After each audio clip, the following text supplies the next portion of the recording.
آپ لوگ یہاں پر بیٹھ کر علماء کرام سے قرآن و حدیث کی باتیں سن رہے ہیں،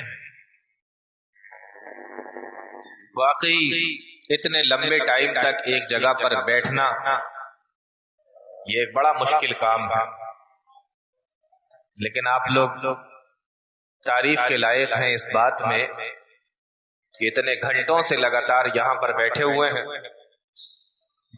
تھوڑی دیر میں بھی آپ کے سامنے کچھ باتیں قرآن و حدیث کی روشنی میں کروں گا۔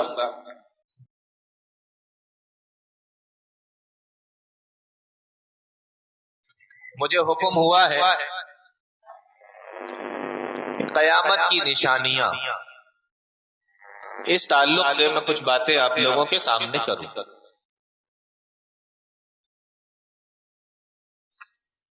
پہلے بار یہ ہوئی تھی کہ ٹاپک کچھ اور رہے گا،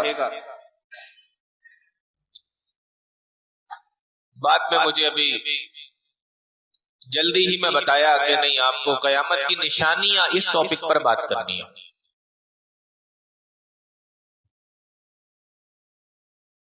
قیامت کی نشانیاں اس پر بات کرنے سے پہلے کچھ باتیں ہیں جو میں آپ لوگوں کو بتانا ضروری سمجھتا ہوں۔ پہلی چیز تو آپ یہ سمجھ لیں اور بہت غور سے سنیں کہ اللہ تعالیٰ نے قیامت کو چھپا دیا۔ کب آئے گی اس کا علم، لا یجلیھا لوقتھا الا ھو ان اللہ عندہ علم الساعہ۔ قیامت کو چھپا دیا، اس کا علم اللہ نے کسی کو نہیں دیا، کسی کے پاس نہیں۔ قیامت کو چھپایا لیکن قیامت کی نشانیوں کو ظاہر کیا۔ قیامت کو چھپا دیا، قیامت کی نشانیوں کو ظاہر کرے۔ یہ دو الگ الگ چیزیں ہیں۔ سوال یہ ہے کہ جب قیامت اچانک ہی آنی ہے، اس کا علم کسی کے پاس نہیں سوائے اللہ کے، تو نشانیاں دکھانے کی کیا ضرورت تھی؟ تو پھر سیدھے قیامت ہی آ جاتی ہے۔ سمجھ میں آ رہا ہے کہ نہیں آ رہا ہے؟ ہاں، جب اچانک ہی آنی ہے تو اچانک ہی آ جاتی ہے، پھر نشانیاں دکھانے کی کیا ضرورت تھی؟ ایک طرف اسے چھپایا بھی جا رہا ہے اور دوسری طرف اس کی نشانیوں کو ظاہر بھی کیا جا رہا ہے۔ اور اگر دیکھا جائے تو اس کے اندر اللہ کی بہت بڑی رحمت چھپی ہوئی، بہت بڑی رحمت۔ کیوں؟ ہم جانتے ہیں کہ ہم جو ایمان لائے، ہمارے ایمان میں ایک بہت بڑا حصہ ایمان بالغیب کا ہے۔ غیب پر ایمان لانا، جو چیزیں ہم نے دیکھی نہیں ہیں اس پر ایمان لانا۔ نبی نے بتا دیا فرشتے ہیں، آپ نے دیکھے نہیں دیکھے لیکن ہاں ہیں۔ نبی نے کہا جنت ہے، آپ نے دیکھی نہیں دیکھی لیکن ہے۔ نبی نے کہا مجھ سے پہلے بھی بہت سارے رسول آئے، آپ نے دیکھے نہیں دیکھے۔ بہت ساری چیزیں ایسی ہیں جن کو ہم نے دیکھا نہیں لیکن ہمارے ایمان کا وہ حصہ ہیں۔ تو بہت سی چیزیں ایمان بالغیب پر ٹکی ہوئی ہیں۔ الذین یؤمنون بالغیب، یہ مومنوں کی اور متقیوں کی نشانی اللہ تعالیٰ نے بتائی جو غیب پر ایمان رکھتے ہیں۔ تو قیامت کا جو چھپایا گیا ہے یہ ایمان بالغیب کو مضبوط کرنے کے لیے کہ تم اس کو مانو، لیکن اللہ تعالیٰ نے اپنی رحمت سے اس کی نشانیوں کو ظاہر کر دیا۔ تو اس کے پیچھے کی حکمت یہ ہے کہ دیکھو وہ جو چھپی ہوئی چیز ہے وہ ضرور آئے گی، یہ تمہارا ایمان ہے، لیکن اس کی نشانیاں دیکھ لو، اس نشانیوں سے تمہارا ایمان اور مضبوط ہو جائے گا کہ جب یہ نشانیاں پوری ہو گئیں تو جس چیز کے لیے وہ نشانی پوری ہوئی ہے وہ چیز ضرور آئے گی۔ تو ایک چیز تو یہ، اور دوسری چیز یہ کہ انسان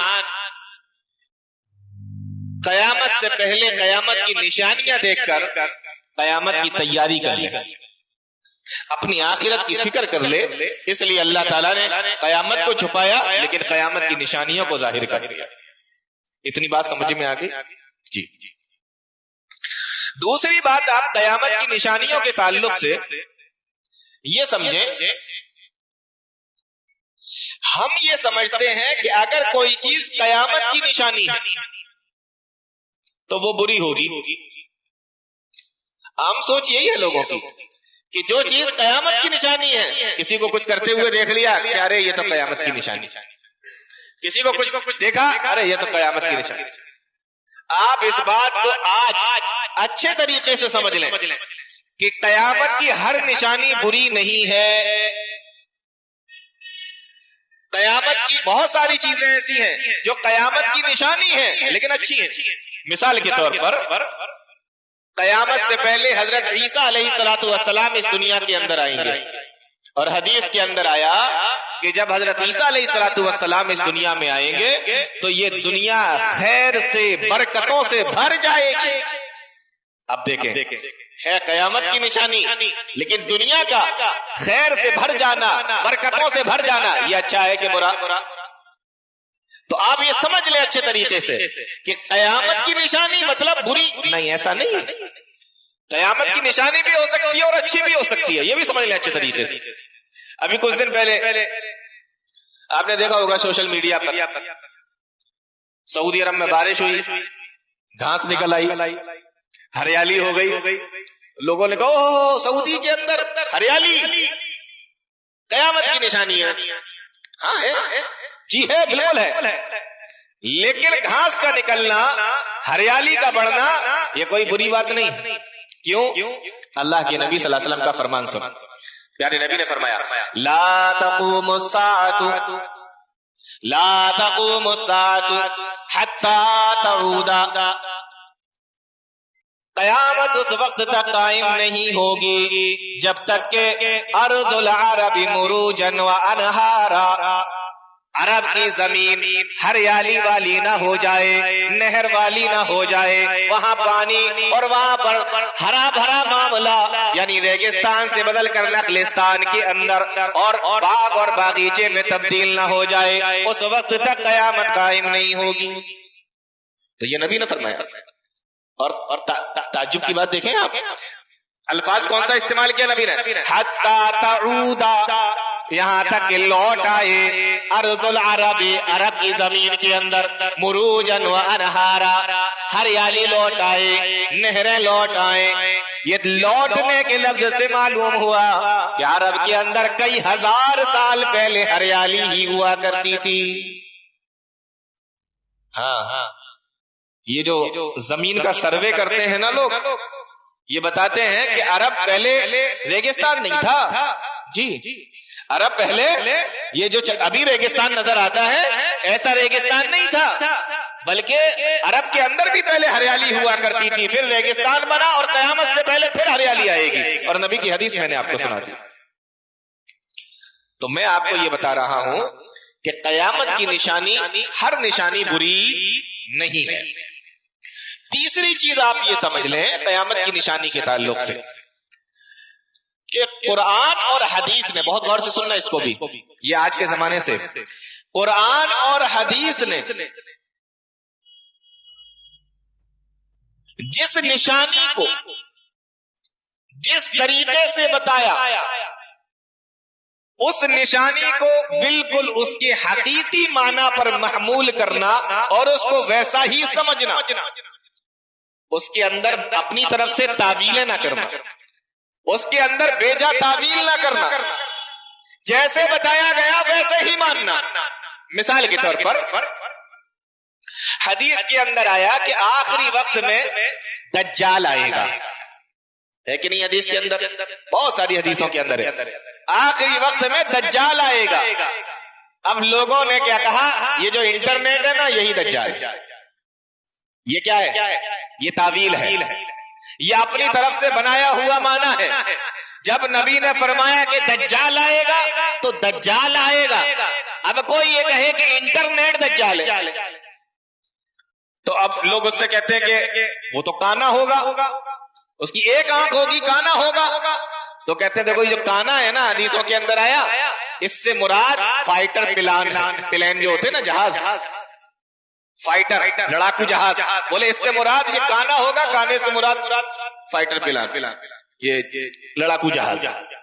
تو دجال انٹرنیٹ بن گیا. ہاں, اور جو ایک آنکھ سے کانا ہوگا اس کو لڑاکو جہاز بنا دیا.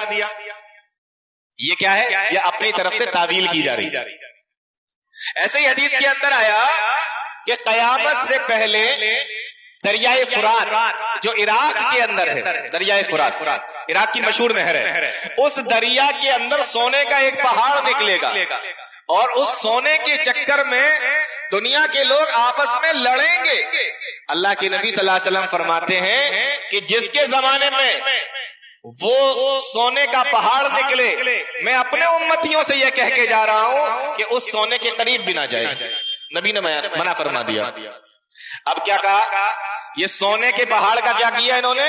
سونے کے پہاڑ کو کہنے لگے کہ دیکھو یہ سونے کا پہاڑ حقیقت میں کوئی سونے کا پہاڑ نہیں ہے, بلکہ اس سے مراد پیٹرول ہے, کہ پیٹرول نکلے گا اور اس کو بیچ بیچ کر لوگ مال کمائیں گے, سونا کمائیں گے. تو سونے کے پہاڑ کو پیٹرول کا کنواں بنا دیا, تیل کا کنواں بنا دیا. تو قیامت کی نشانیوں میں تیسری چیز یہ سمجھنا چاہیے کہ ہمیں اپنی طرف سے کوئی معنی نہیں دینا, ہمیں اپنی طرف سے کوئی تعویل نہیں کرنا. نبی نے بتایا کہ سونے کا پہاڑ نکلے گا تو سونے کا پہاڑ ہی نکلے گا, اپنی طرف سے تیل کے کنویں نکالنے کی کوشش مت کرو. نبی نے کہا کہ دریائے فرات کے اندر نکلے گا جو عراق کے اندر ہے, آپ نے کہا وہ تیل کا کنواں ہے. تیل کا کنواں تو عراق میں بھی ہے, تیل کا کنواں تو قطر میں بھی ہے, تیل کا کنواں تو دبئی میں بھی ہے, تیل کے کنویں تو سعودیہ میں بھی ہے, تیل کے کنویں تو کویت میں بھی ہے. تو اس سے پتہ یہ چلتا ہے کہ تیل کا کنواں مراد نہیں ہے. تو یہ باتیں سمجھ میں آ رہی ہیں آپ لوگوں کے؟ تو یہ تین باتیں ہو گئی. چوتھی چیز قیامت کی نشانیوں کے تعلق سے یہ سمجھ لیں کہ قیامت کی نشانیوں کو علماء نے دو حصوں میں بانٹا ہے. پہلے چھوٹی چھوٹی نشانیاں جو بہت زیادہ ہیں, اور دوسرا بڑی نشانیاں جو کم ہیں, تھوڑی ہیں, چند ہیں, زیادہ نہیں. تو پہلے ہم چھوٹی نشانیاں دیکھیں گے, اور اگر وقت نے اجازت دی اور آپ لوگ جمے رہے اور میری صحت نے بھی اجازت دی تو انشاءاللہ کچھ بڑی نشانی بھی دیکھ لیں گے. تو پہلے چھوٹی نشانی دیکھتے ہیں. قرآن کریم کے حوالے سے پہلے چھوٹی نشانی شروع کرتے ہیں. اللہ فرماتا ہے اقتربت الساعة وانشق القمر, اقتربت الساعة وانشق القمر, قیامت قریب آ گئی, قیامت قریب آ گئی. وانشق القمر, اور چاند پھٹ گیا. شک کہتے ہیں ایک چیز کا دو حصوں میں بٹ جانا. اقتربت الساعة وانشق القمر, قیامت قریب آ گئی اور چاند پھٹ گیا. لوگ یہ سمجھتے ہیں نا کہ جب قیامت آئے گی تو چاند پھٹ جائے گا. نہیں, یہ معنی نہیں ہے اس کا. جب قیامت آئے گی تو صرف اکیلا چاند نہیں پھٹے گا, بلکہ اللہ تعالیٰ نے چاند اور سورج جتنے بھی بنا رکھے ہیں یہ سارے کے سارے بیکار کر دیے جائیں گے. جتنے بھی سیارے ہیں یہ بھی تباہ و برباد کر دیے جائیں گے. یہاں پہ جب اللہ تعالیٰ نے چاند کا ذکر فرمایا تو معلوم یہ ہوا کہ یہ اس قیامت کا وقت نہیں ہے, بلکہ اس سے پہلے ہی چاند کے پھٹنے کا ذکر کیا جا رہا ہے. کیونکہ جب وہ قیامت آئے گی تو چاند بھی پھٹے گا, سورج بھی پھٹے گا. اللہ فرماتا ہے اذا الشمس کورت, سورج کو لپیٹ دیا جائے گا. واذا النجوم انکدرت, اور ستاروں کو بے نور کر دیا جائے گا. واذا الجبال سیرت, اور پہاڑوں کو اپنی جگہ سے اکھاڑ کر ان کو ہوا میں روئی کی گالوں کی طرح اڑا دیا جائے گا. اس لیے پتہ یہ چلا کہ یہ اس چاند پھٹنے کا ذکر نہیں چل رہا ہے. اس کے لیے تو اللہ تعالیٰ نے قرآن میں فرمایا فَإِذَا برق البصر، جب نگاہیں پتھرا جائیں گی، وخسف القمر، اور چاند کو بے نور کر دیا جائے گا، وجمع الشمس والقمر، اور چاند اور سورج کو اکٹھا کر دیا جائے گا. یہ اس قیامت کا ذکر چل رہا ہے، لیکن یہاں پر جو بیان کیا گیا کہ چاند پھٹ گیا، یہ اس چاند کا ذکر کیا جا رہا ہے. اقتربت الساعة وانشق القمر. تو یہ وہ والے چاند پھٹنے کی بات نہیں ہے، اس میں تو پھر سارے سیارے ہی ختم ہو جائیں گے، اکیلا چاند تھوڑی جائے گا. تو یہ چاند پھٹا ہے، یہ کیا ہے؟ اللہ نے اس کو قیامت کی نشانی کے طور پہ بیان فرمایا.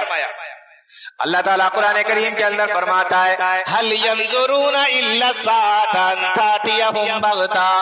یہ مشرکین مکہ اچانک قیامت کے آنے کا انتظار کر رہے ہیں. اے میرے نبی آپ ان کو بتا دیجئے فقد جاء اشراطها، اس کی نشانیاں تو آ رہی ہیں، اس کی نشانیاں تو پوری ہو رہی ہیں، اس کی نشانیاں تو ایک ایک کر کے آتی چلی جا رہی ہیں. معلوم یہ ہوا کہ کچھ نشانیاں تو جناب محمد رسول اللہ صلی اللہ علیہ وسلم کے زمانے ہی میں پوری ہو گئی تھی.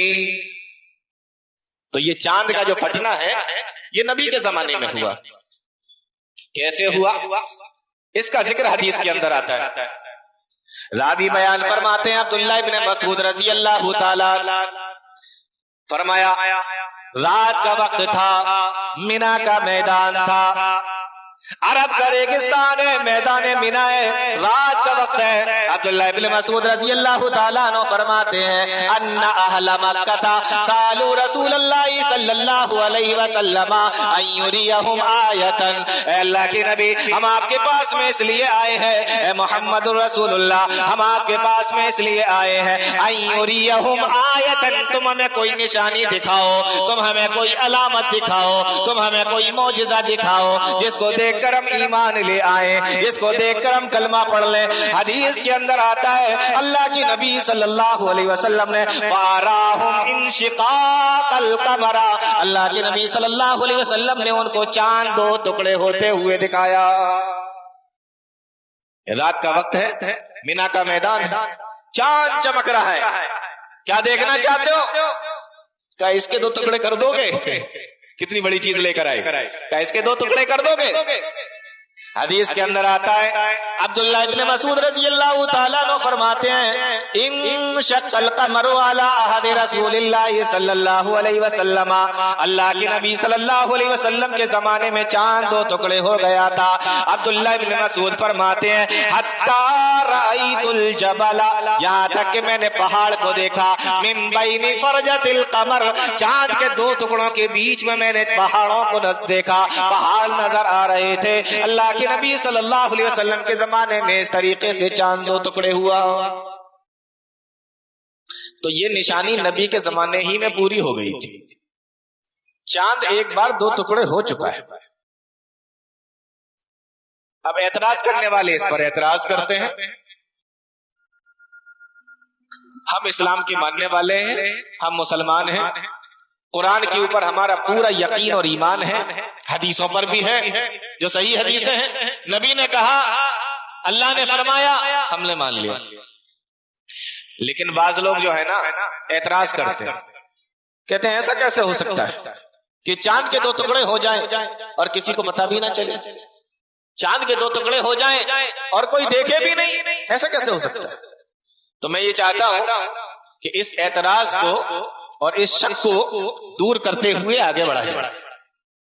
نمبر ایک،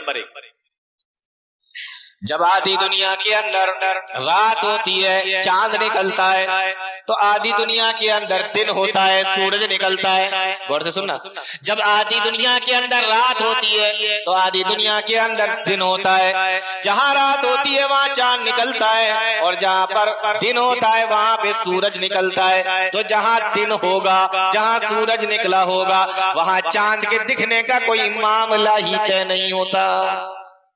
سورج نکلا ہو آپ کو چاند دکھے گا؟ نہیں دکھے گا. تو آدھی دنیا کا اعتراض اپنے آپ ختم ہو گیا.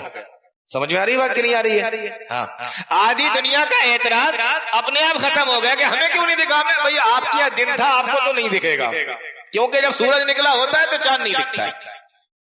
تو آدھی دنیا کا اعتراض ختم. اب آدھی دنیا کے لوگ کہہ سکتے ہیں کہ بھائی آدھی دنیا کو تو دکھے نا. تو سوال یہ ہے، آپ لوگ بھی یہاں پر کافی تعداد میں بیٹھے ہیں، میں آپ ہی سے پوچھتا ہوں، آپ میں سے کتنے لوگ ایسے ہیں جو روزانہ رات میں چارپائی باہر نکال کے اپنے گھر سے آنگن میں چھت پہ ڈال لیتے ہیں اور روز رات میں روزانہ چاند کو تکتے ہیں، اور روز کا کام ہے آپ کا یہ؟ کتنے لوگ ایسے ہیں؟ کرتا ہے کوئی ایسا؟ کوئی نہیں کرتا. رات میں لوگ سوتے ہیں کہ اٹھ کے چاند کو تاکتے ہیں. تو پتہ یہ چلا کہ جو آدھی دنیا میں رات تھی ان میں سے بھی کتنے لوگ ایسے ہوں گے جو سو رہے ہوں گے. آج کے اس دور کے اندر کئی دن پہلے جب یہ بتا دیا جاتا ہے کہ چاند گرہن ہوگا، اس کے باوجود بھی کون اٹھ کے دیکھتا ہے؟ آپ دیکھتے ہیں؟ آپ دیکھتے ہیں؟ کوئی نہیں دیکھتا. میں نہیں دیکھتا. جاگ رہے ہو تو دیکھ لیا، نہیں تو سو رہے. بتایا جاتا ہے تب نہیں دیکھتے، جب کسی کو بتایا بھی نہیں گیا تو کون دیکھے گا؟ تو پہلے تو سارے لوگ اپنی چارپائی باہر نکال کے چاند نہیں تاکتے، دوسرا کسی کو معلوم ہی نہیں تو دیکھے گا کون؟ اور تیسری چیز، آج کی سائنس یہ بات بتاتی ہے کہ آسمان پر کسی سیارے کا 2 ٹکڑے ہو جانا اور آپس میں پھر مل جانا یہ کوئی بڑی بات نہیں ہے. ایسا ہو سکتا ہے؟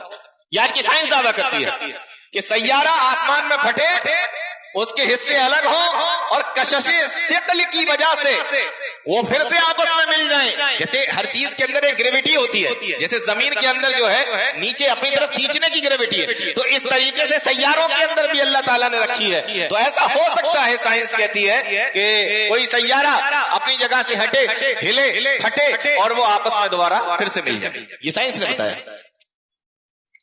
پھر ایک اعتراض یہ ہوتا ہے کہ چلو ٹھیک ہے اس زمانے میں ہوا تھا، لیکن کسی کتاب میں لکھا تو ہوتا، کہیں تو ہوتا، تاریخ کی کسی کتاب میں، جغرافیہ کی کسی کتاب میں، کسی سائنسداں کی کتاب میں کہیں تو لکھا ہوتا. تو ہم کہتے ہیں کہ میرے قرآن کے اندر لکھا ہوا ہے اور ہمارا یقین ہے کہ قرآن کا ایک ایک حرف سچا ہے. اب اگر کسی کو اعتراض ہو تو قرآن کے اندر اعتراض کر کے اس کی غلطی نکالنے کی کوشش کر لے، اور اگر نہیں نکال پائے تو سمجھ جائے کہ سچا ہے اور قرآن کے اندر وہ بات لکھی ہوئی ہے. تو یہ اعتراض ختم ہو گیا کہ کسی کو پتا کیوں نہیں چلا، اور یہ چند سیکنڈ کی بات تھی، بس ہوا اور ختم ہوا. بات سمجھ میں آ گئی؟ ہاں. تو پہلی چیز قیامت کی نشانی جو نبی کے زمانے ہی میں پوری ہو گئی تھی، اقتربت الساعۃ وانشق القمر، قیامت قریب آ گئی اور چاند پھٹ گیا. یہ نشانی اللہ کے نبی صلی اللہ علیہ وسلم کے زمانے میں پوری ہو چکی ہے. اب دوسری نشانی دیکھیں، پیارے نبی فرماتے ہیں بعثت انا والساعۃ کہاتین، بعثت انا والساعۃ کہاتین. حدیث کے اندر آیا اللہ کے نبی صلی اللہ علیہ وسلم نے فرمایا کہ اللہ تعالیٰ نے مجھے اور قیامت کو بالکل اس طریقے سے بھیجا ہے. آپ نے اپنی دونوں انگلیوں کو اٹھایا، وَزَمَّ السَّبَّابَةَ وَالْبُسْطَىٰ، آپ نے یہ بیچ کی انگلی اٹھائی اور یہ سبابہ انگلی اٹھائی. آپ نے فرمایا بُعِثْتُ أَنَا وَالسَّاعَةُ كَهَاتَيْنِ، اللہ تعالیٰ نے مجھے اور قیامت کو بالکل اس طریقے سے بھیجا ہے جیسے یہ 2 انگلیاں ہیں. 2 انگلی اٹھائی اور فرمایا کہ ہم اور قیامت ایسے آئے. حدیث آسان ہے، ترجمہ آپ نے سمجھ لیا، ترجمہ بھی کوئی مشکل نہیں ہے، بات سمجھ میں آ گئی. لیکن جب نبی نے 2 انگلیاں اٹھائی ہیں تو کچھ نہ کچھ تو ہوگا اس کے اندر بھی. تو آؤ ذرا اس کو بھی دیکھ لیتے ہیں. محدثین نے لکھا ہے، حدیث کی شرح کرنے والوں نے لکھا ہے کہ یہ جو 2 انگلیاں نبی نے اٹھائیں، ایک انگلی یہ ہے، ایک انگلی یہ ہے. نبی فرماتے ہیں کہ میں اور قیامت بالکل اس طریقے سے بھیجے گئے ہیں جیسے یہ 2 انگلیاں.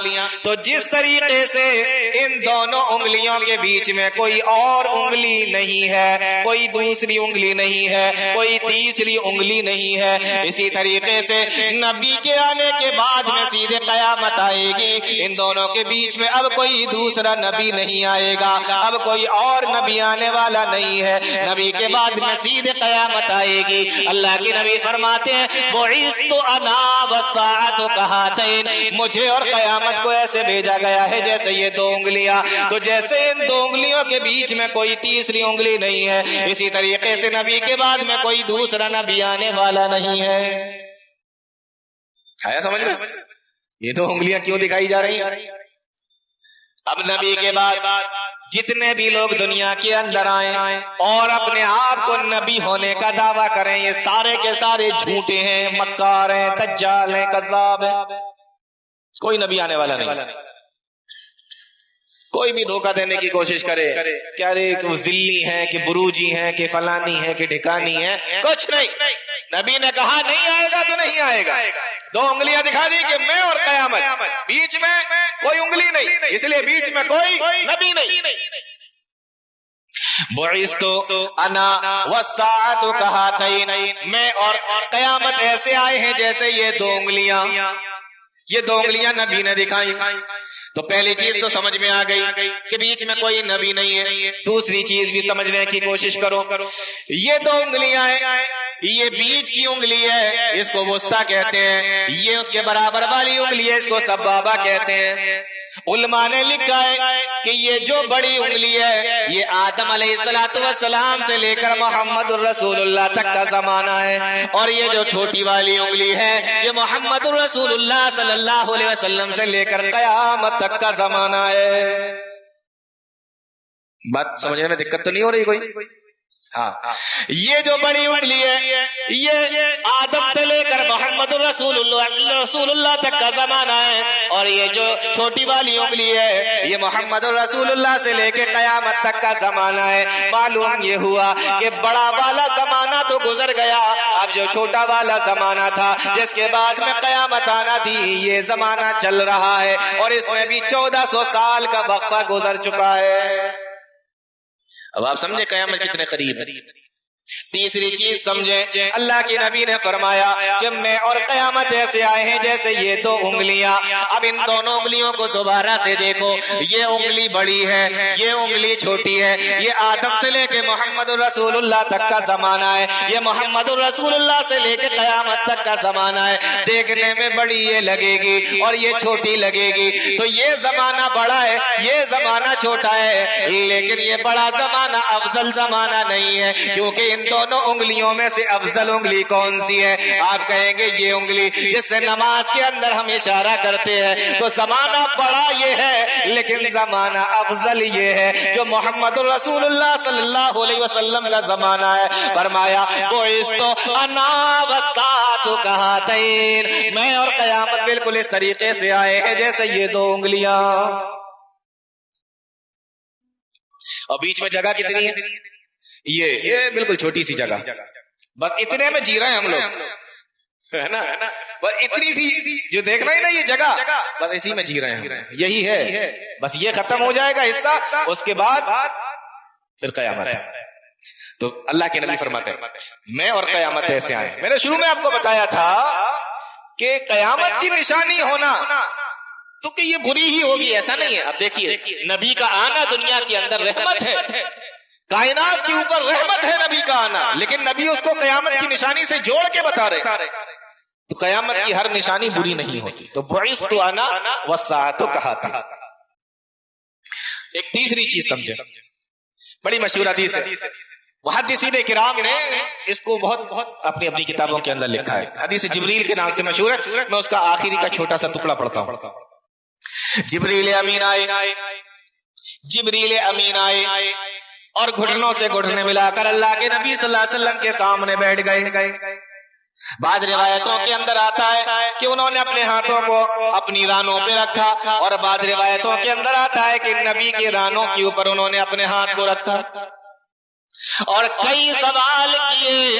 ان کئی سوالوں میں سے ایک سوال انہوں نے یہ بھی کیا کہ متی الساعہ، اللہ کے نبی مجھے یہ بتا دیجئے کہ قیامت کب آئے گی، قیامت کب آئے گی؟ اللہ کے نبی جواب دیتے ہیں مل مسئول عنہا بعالم بِأَعْلَمَ مِنَ السَّائِلِ، او سوال کرنے والے جو تو مجھ سے سوال کر رہا ہے، قیامت کے بارے میں جتنی جانکاری تجھے ہے اتنی ہی جانکاری مجھے ہے، میں تو اس سے زیادہ نہیں جانتا، جتنا علم تیرے پاس میں اتنا علم میرے پاس میں، مَلْ مَسْئُولُ عَنْهَا بِأَعْلَمَ مِنَ السَّائِلِ، میں تجھ سے زیادہ نہیں جانتا۔ قیامت کب آئے گی مجھے نہیں پتا۔ اچھا پھر سوال کیا جبریل امین نے، ان اشراتها، ان اماراتها، الگ الگ الفاظ ہیں حدیثوں کے اندر۔ اے اللہ کے نبی اگر قیامت کے بارے میں نہیں تو کم سے کم قیامت کی نشانیوں کے بارے میں تو بتا دیجئے کہ قیامت کی نشانیاں کیا ہیں۔ اللہ کے نبی صلی اللہ علیہ وسلم بیان فرماتے ہیں، پہلی نشانی نبی صلی اللہ علیہ وسلم نے بیان فرمائی، اذا ولدت الامۃ ربتها، پہلی نشانی یہ ہے قیامت آنے کی نشانیوں میں سے اللہ کے نبی بیان فرما رہے ہیں، اذا ولدت الامۃ ربتها، جب لونڈی اپنے مالک کو جنے گی، جب لونڈی اپنے مالک کو پیدا کرے گی، جب لونڈی اپنے مالک کو جنے گی، یہ پہلی نشانی ہے۔ اب آپ کہہ رہے ہوں گے یہ کیا بتا دیا، لونڈی مالک کو جنے گی، ترجمہ تو یہی ہے، مفہوم اس کا بہت بیان کیا گیا۔ جو پڑھنے والے طلبہ یہاں بیٹھے ہیں اور جنہوں نے یہ حدیث پڑھی ہوگی ان کو معلوم ہوگا، اس کے مفہوم بہت بیان کیے گئے ہیں کہ ایسا ہوگا تو ایسا ہوگا، ایسا ہوگا تو ایسا ہوگا۔ سمجھنے کے لیے اس کو بالکل آسان طریقے سے میں یہ سمجھا دیتا ہوں کہ اس کا مفہوم یہ ہے کہ قیامت کی نشانیوں میں سے ایک نشانی یہ ہے کہ اولادیں نافرمان ہو جائیں گی، اولادیں نافرمان ہو جائیں گی۔ جب اولادیں نافرمان ہو جائیں، ماں باپ کا کہنا نہ مانے، ماں باپ کی بات گھر کے اندر نہ چلے، اولادیں نافرمانی کرنے لگے تو سمجھ لینا کہ قیامت آنے والی ہے۔ اذا ولدت الامۃ ربتها، اولادیں نافرمان ہو جائیں گی۔ میرے بھائیو آج گھر گھر کا مسئلہ یہ ہے، کون سا ایسا گھر موجود ہے جس گھر کے اندر اولادیں نافرمان نہیں ہے، ماں باپ کا کہنا پورے طریقے سے مانتی ہیں، ماں باپ ان کو جو بھی کہتے ہیں بچے وہی بات مان لیتے ہیں؟ کون سا ایسا گھرانہ ہے، کون سے ایسے ماں باپ ہیں، کون سے ایسے لوگ ہیں؟ آج اتنے بڑے مجمع کے اندر کوئی ایک آدمی بھی ایسا نہیں ہوگا جو یہ کہہ دے کہ میرے بچے بھی وہی کرتے ہیں اور میری بچیاں بھی وہی کرتی ہیں جن کے بارے میں ان سے کہہ دیتے ہیں، میری ایک بات کو بھی وہ نہیں ٹھکراتے۔ گھر گھر کا مسئلہ بنا ہوا ہے۔ کتنے لوگ تو دعائیں کرانے کے لیے آتے ہیں، مولانا بچے پہ دم کرتے ہیں، کہنا نہیں مانتا، مولانا گھر پہ چلے دیکھیں کیا معاملہ ہے، سمجھا دے ذرا بچے کو، میری تو سنتا نہیں، شاید آپ کی مان لے۔ کبھی کبھی میں بھی کہہ دیتا ہوں ارے میری کیا سنتے، میری سنتے تو سدھر نہ جاتے سارے کے سارے، میں بھی تو سمجھا ہی رہا ہوں اور کیا کر رہا ہوں، کام تو سمجھانے کا میرا بھی ہے۔ کہ نہیں مولانا سمجھائیں اس کو۔ گھر گھر کا مسئلہ ہے۔ آج گھروں میں دیکھو اولادوں کا معاملہ کیا ہے، یہ ماں باپ جو کتنی بڑی اللہ کی نعمت ہے، دنیا میں تمہیں لانے کا ذریعہ یہی ہے، دنیا میں تمہیں جو وجود ملا ہے اس وجود کو بخشنے کا ذریعہ تو یہی ماں باپ ہے، اگر یہ نہ ہوتے تم نہ ہوتے، یہ بالکل حقیقت ہے، ان کی وجہ سے تم ہو، ان کی وجہ سے تم دنیا کے اندر آئے ہو، تو یہ ماں باپ جو تمہیں دنیا کے اندر لائے، لیکن گھروں کا معاملہ دیکھیں، اولادوں کی نافرمانی کا معاملہ دیکھیں کتنا زیادہ آگے بڑھ چکا ہے، اولادوں کی نافرمانی کتنی زیادہ حد سے زیادہ آگے بڑھ چکی ہے۔ آج گھروں کے اندر لڑائیاں ہوتی ہیں، ایک باپ ہے، بوڑھا باپ ہے، ایک جوان اس کا بیٹا ہے، ابھی یہ اس کو ڈانٹ رہا ہے، ڈانٹنے کے ساتھ میں جھڑک رہا ہے، جھڑکنے کے ساتھ میں گالیاں دے رہا ہے، گالیوں کے ساتھ میں مار رہا ہے، اور مارنے کے ساتھ میں گھروں سے دھکا دے کر بھی ماں باپ کو نکال دیا جاتا ہے۔ بتاؤ میرے بھائیو ایسے حالات اس دنیا کے اندر ہیں کہ نہیں؟ آپ نے اپنے محلوں کے اندر دیکھے ہوں گے، ہو سکتا ہے کسی نے اپنے خاندان میں دیکھے ہوں، لیکن سماج میں بے عزتی نہ ہو جائے اس لیے وہ چپ ہو، لیکن معاملہ یہی ہے۔ کتنی بار ایسا دیکھا گیا کہ جوان بیٹے کو غصہ آ گیا. غور سے سننا میرے بھائیوں, جوان بیٹے کو غصہ آ گیا. جوان بیٹا ہے, غصہ کر رہا ہے, جوان بیٹے کو غصہ آ رہا ہے, اور جوان بیٹا چیخ رہا ہے, گھر کے اندر چلا رہا ہے, اور اسی کے سامنے اس کا بوڑھا باپ کھڑا ہوا, ڈر کی وجہ سے تھر تھر کانپ رہا ہے. اس طریقے کے حالات بھی لوگوں نے اپنے سامنے دیکھے.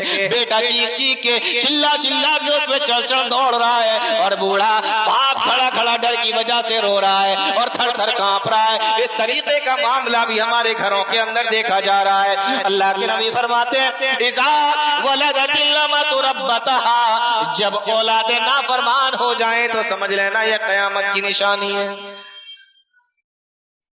قرآن کریم نے کتنے اچھے انداز میں بیان فرمایا تھا. میں چاہتا ہوں اس آیت کو ذرا دیکھ لیا جائے. ایسا نہیں ہے کہ میں آپ کو سنا رہا ہوں, اس سے پہلے آپ نے سنا نہیں, لیکن اس آیت پر ذرا غور کریں. اللہ نے کیا فرمایا؟ وَقَضَىٰ رَبُّكَ أَلَّا تَعْبُدُوا إِلَّا إِيَّاهُ, تمہارے رب نے یہ فیصلہ کر دیا, فیصلہ ہو چکا. وَقَضَىٰ رَبُّكَ, تمہارے رب نے یہ فیصلہ کر دیا, اللہ تعبدوا الا ایاہ, کہ اس کے علاوہ کسی اور کی عبادت نہ کرنا, اس کے علاوہ کسی اور کے سامنے سر نہ جھکانا, اس کے علاوہ کسی اور کے سامنے ہاتھ نہ پھیلانا, اس کے علاوہ کسی اور کی عبادت نہ کرنا. یہ تمہارے رب نے فیصلہ کر دیا ہے. وَبِالْوَالِدَيْنِ إِحْسَانًا, اور یہ بھی فیصلہ کر دیا ہے کہ اپنے ماں باپ کے ساتھ میں احسان کرنا, اپنے ماں باپ کے ساتھ میں حسن سلوک کرنا. ہم دیکھتے ہیں یہ کیا ہے, یہ ماں باپ کے حقوق, یہ کیا ہے, یہ اولاد کے حقوق, یہ میاں بیوی کے حقوق. لیکن قرآن کے اندر آپ دیکھیں جہاں جہاں ماں باپ کا ذکر آئے گا لفظ احسان آئے گا. احسان کیا ہے؟ یہ حقوق سے بھی آگے بڑھ کر ہوتا ہے, حقوق سے بھی آگے بڑھ کر ہوتا ہے احسان. میں آپ کو آسان الفاظوں میں سمجھاتا ہوں. آپ نے ایک مزدور رکھا, غور سے سنیے, آپ لوگ سنیں گے تو میں سناؤں گا, تھک جائیں گے تو آپ سے پہلے میں مائک چھوڑ دوں گا, ٹھیک ہے نا؟ ہاں, تو آپ نے ایک مزدور رکھا, کہا دن بھر کام کر, 500 روپے میں تجھے دوں گا, 500 روپے میں تجھے دوں گا. اس نے دن بھر کام کیا, شام کا وقت آیا, اس کی مزدوری, اس کا حق تو یہ تھا کہ آپ اس کو 500 روپے دے دیں. لیکن شام کو جب وہ آیا تو آپ نے 500 کی بجائے اس کو 600 روپے دیے, 100 روپے بڑھا دیے. تو یہ جو 100 روپے آپ نے بڑھائے ہیں یہی ہے احسان. قرآن نے جہاں جہاں پر ماں باپ کا ذکر کیا لفظ احسان کا ذکر فرمایا, یعنی جو حقوق ان کے ہیں ان سے زیادہ دینے کی کوشش کرو, ان سے زیادہ ادا کرنے کی کوشش کرو. تو تمہارے رب نے یہ فیصلہ کر دیا ہے وَبِالْوَالِدَيْنِ إِحْسَانًا, اپنے ماں باپ کے ساتھ میں حسن سلوک کرو. اِمَّا يَبْلُغَنَّ عِنْدَكَ الْكِبَرَ, ان دونوں میں سے جب تمہارے پاس میں کوئی بڑھاپے کو پہنچ جائیں, عِنْدَكَ الْكِبَرَ, جب ماں باپ بوڑھے ہو جائیں تو پہلے لفظ عِنْدَكَ کو سمجھیں, پھر کبرا پر بات کریں گے. عِنْدَكَ الْكِبَرَ, تیرے پاس بڑھاپے کو پہنچ جائیں, یہ نہیں کہا مَعَكَ الْكِبَرَ, تیرے ساتھ بڑھاپے کو پہنچ جائیں, کیونکہ ساتھ تو نہیں پہنچ سکتے, تیرے پاس بڑھاپے کو پہنچ جائیں. یہ پاس کا لفظ بہت غور سے سنیے, یہ پاس کا لفظ بتا رہا ہے کہ اگر تمہارے اور تمہارے ماں باپ کا گھر الگ الگ بھی ہو جائے پھر بھی تمہیں ان کا ایسے ہی خیال رکھنا ہے جیسے وہ تمہارے پاس میں ہو. اگر تمہارا شہر اور تمہارے ماں باپ کا شہر بھی الگ ہو جائے پھر بھی تمہیں ایسے ہی خیال رکھنا جیسے وہ تمہارے پاس میں ہو. اگر تم شہر گئی ملک چھوڑ کر بھی دوسرے ملک میں کام کرنے کے لیے چلے جاؤ, پیسہ کمانے کے لیے چلے جاؤ, پھر بھی ان کا ایسے ہی خیال رکھنا جیسے کہ وہ تمہارے پاس میں ہو. عندک الکبر, جب تمہارے ماں باپ تمہارے پاس میں ہو, یہ لفظ عندک تمہیں بتا رہا ہے ایسے ہی خیال رکھنا. اور کبارا بڑھاپے کا ذکر فرمایا. بڑھاپے کا کیوں ذکر فرمایا؟ اس لیے کہ اگر وہ جوان ہوں گے تو اپنا خیال خود رکھ لیں گے, اور آپ جب آناکانی کرنے کی کوشش کریں گے تو جوتا بھی ان کا رکھا ہوا ہے اور ہاتھ کے اندر بھی ان کے طاقت موجود ہے, وہ تمہیں مار کر بھی سیدھا کر سکتے ہیں. لیکن جب بڑھاپا آتا ہے تو بدن کے اندر کمزوری آ جاتی ہے, مزاج کے اندر چڑچڑاپن آ جاتا ہے اور بدن لاغر اور کمزور ہو جاتا ہے. جب وہ جوانی میں تھے تو کمایا کرتے تھے, تمہیں کھلایا کرتے تھے, لیکن آج جب تم کما رہے ہو اور وہ بوڑھے ہو گئے ہیں, کما نہیں سکتے ہیں, تو تمہیں ان کا خیال رکھنا ہے. اس لیے کبرا کا لفظ لا کے بتا دیا کہ ان کے بڑھاپے میں ان کا خاص طور سے خیال رکھو. پھر آگے فرمایا احدہما, تم میں سے کوئی ایک, او کلاہما, یا دونوں, یعنی ایک زندہ ہو یا دونوں زندہ ہو. قربان جائیے قرآن کریم کے اوپر پہلے ایک کا ذکر فرمایا, بعد میں دو کا ذکر فرمایا, اس لیے کہ جب ایک ہوتا ہے تو اس کو توجہ کی زیادہ ضرورت ہوتی ہے. جب دو ہوتے ہیں, کبھی بیٹے نے ستایا, کبھی بیٹیوں نے ستایا, دونوں نے آپس میں اپنے غم کو بانٹ لیا, دونوں نے آپس میں بات چیت کر لی, غم ہلکا ہو گیا, دونوں مل کے رو لیے, غم ہلکا ہو گیا. لیکن جب ایک ہوگا تو کہاں جائے گا, کس کو سنائے گا, کس کو بتائے گا, اپنے غم کے بارے میں کس کو جا کے بتائے گا. اس لیے پہلے فرمایا احدہما, جب وہ ایک رہ جائے تب تو تمہیں ان کا بہت خیال رکھنا ہے. او کلاہما, جب وہ دو ہو تب بھی تمہیں ان کا خیال رکھنا ہے. احدہما او کلاہما, جب ایک ہو یا دونوں تو تمہیں ان کا خیال رکھنا ہے. پھر آگے فرمایا فلا تقل لہما اف, ان کے سامنے اف بھی نہ کہو.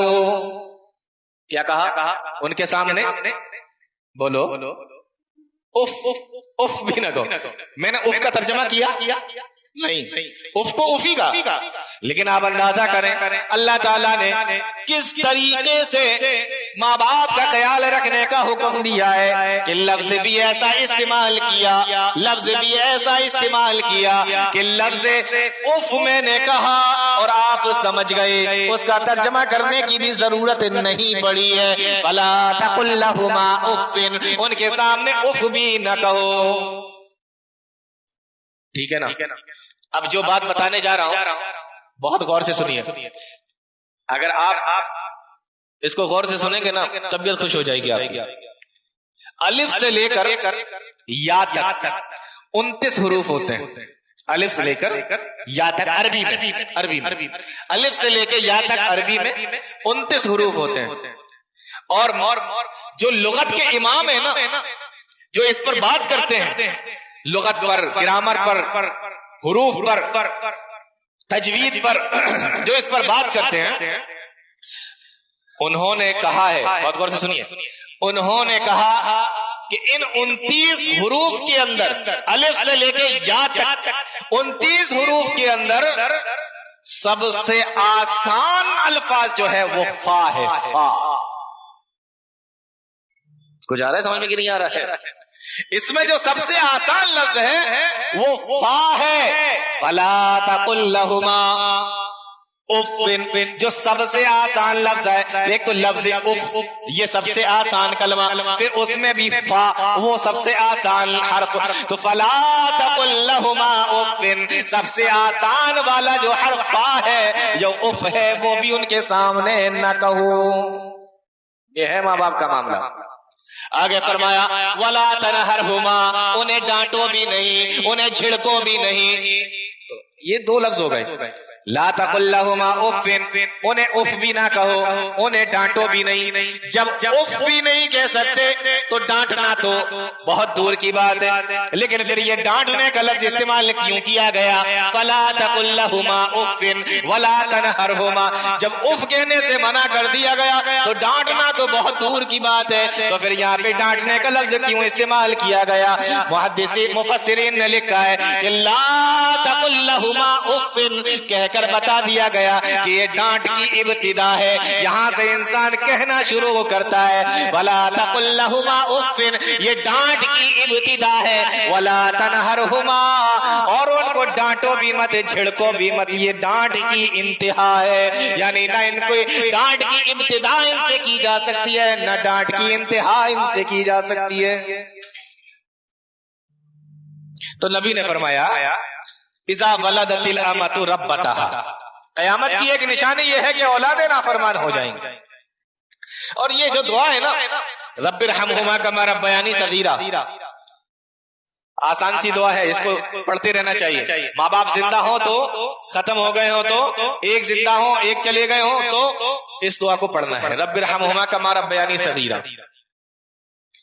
صحیح مسلم کی وہ روایت ہے نا کہ انسان جب مر جاتا ہے تو 3 چیزوں کا ثواب اس کو پہنچتا رہتا ہے.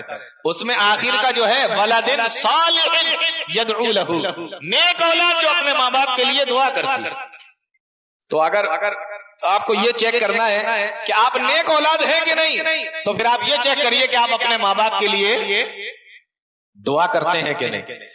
کیونکہ نبی نے فرمایا ولد صالح، نیک اولاد ہوگی تو یدعو لہ، اپنے ماں باپ کے لیے دعا کرے گی. تو آپ کو یہ چیک کرنا ہے کہ آپ نیک اولاد ہیں کہ نہیں، تو پھر یہ چیک کریں کہ آپ دعا کرتے ہیں کہ نہیں. اس کے لیے سب سے اچھی دعا رب ارحمہما کما ربیانی صغیرا. یہ دعا کتنی پیاری ہے، دیکھو اس دعا کو دیکھو. رب ارحمہما، اے اللہ ان دونوں پر رحم فرما، اے اللہ ان دونوں پر رحم فرما، کما ربیانی صغیرا، جس طریقے سے انہوں نے بچپنے میں میرے اوپر رحم کیا تھا، جس طریقے سے انہوں نے بچپنے میں میرے اوپر رحم کیا تھا ایسے ہی ان کے اوپر رحم فرما. مفسرین نے بڑی پیاری بات لکھی ہے، اگر صرف اتنا کہہ دیا جائے کہ اے اللہ ان دونوں کے اوپر تو رحم فرما، بات پوری ہو گئی، دعا آپ نے کر دی. لیکن یہ جملہ جو اللہ تعالیٰ نے بڑھایا کما ربیانی صغیرا، اس طریقے سے رحم فرما جس طریقے سے انہوں نے بچپنے میں میرے اوپر رحم کیا تھا. تو یہ بچپنے کا ذکر کرنے کی ضرورت دعا کے اندر کیوں پڑی، دعا کے اندر بچپنے کا ذکر کیوں کیا گیا، جبکہ اتنا کہہ دیا جاتا کہ رب رحمہما، اے اللہ ان دونوں پر رحم فرما، دعا پوری ہو گئی تھی. کچھ سمجھ میں آ رہی ہے بات کہ نہیں آ رہی ہے؟ نیند تو نہیں آ رہی؟ تھوڑی دیر سنیں ہمیں بھی، بہت دیر سے آپ لوگ بیٹھے ہوئے. تو رب ارحمہما اتنا کہہ دیا اللہ ان پر رحم فرما، دعا پوری ہو گئی. لیکن یہ کما ربیانی صغیرہ بڑھایا گیا. کیوں بڑھایا گیا؟ اب غور سے سنیں. بچپنے کا ذکر کیوں کیا گیا؟ کہ جیسے انہوں نے بچپنے میں مل پر رحم کیا تھا.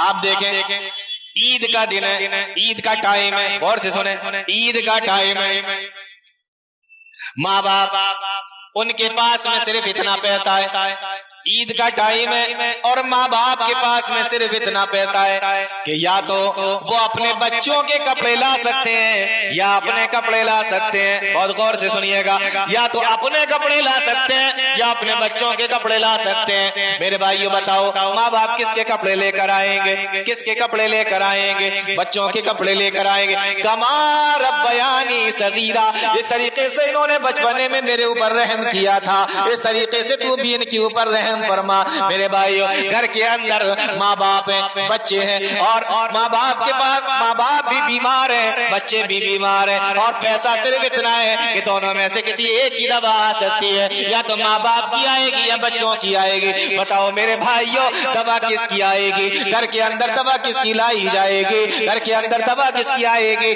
ماں باپ کی دوا آئے گی یا بچوں کی دوا آئے گی؟ میرے بھائیو آپ بتائیے. بچوں کی آئے گی نا، یا ماں باپ اپنے لے آئے گے؟ بچوں کو مننے دو نہیں نا.